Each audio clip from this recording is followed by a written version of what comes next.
Pemerintah Kota Palembang bersama dengan Dinas Kesehatan terus gencar melakukan vaksinasi COVID-19 di Kota Palembang sebagai langkah untuk memutus penyebaran corona yang semakin meluas di berbagai wilayah. Tenaga kesehatan menjadi gelombang pertama yang mendapatkan prioritas vaksin COVID-19 karena garda terdepan yang berhadapan langsung dengan pasien positif COVID-19. Vaksin pun berlangsung 2 tahap dari Januari hingga Februari. Setelah tenaga kesehatan, pemerintah menargetkan orang terlibat pelayanan publik, mulai dari pejabat, pedagang pasar, tenaga pengajar hingga jurnalis.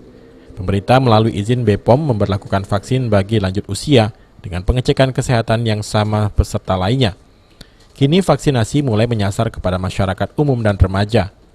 Wakil Wali Kota Palembang Fitrianti Agustinda meyakini dengan program vaksinasi COVID-19 yang dijalani saat ini, khususnya Kota Palembang mendapatkan kekebalan imun secara massal atau herd immunity pada akhir tahun 2022 mendatang.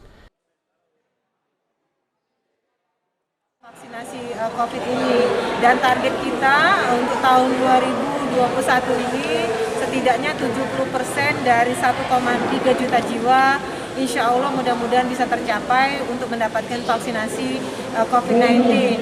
Dan kalau sekarang posisi kita sudah 26% ya, dan kalau nasional sendiri baru 20%. Tapi memang sedikit ada hambatan, vaksin kita untuk yang tahap pertama memang sempat terputus, tapi sedang kita upayakan mudah-mudahan dalam waktu dekat pelaksanaan vaksin ini terus bisa terlaksana di setiap puskesmas.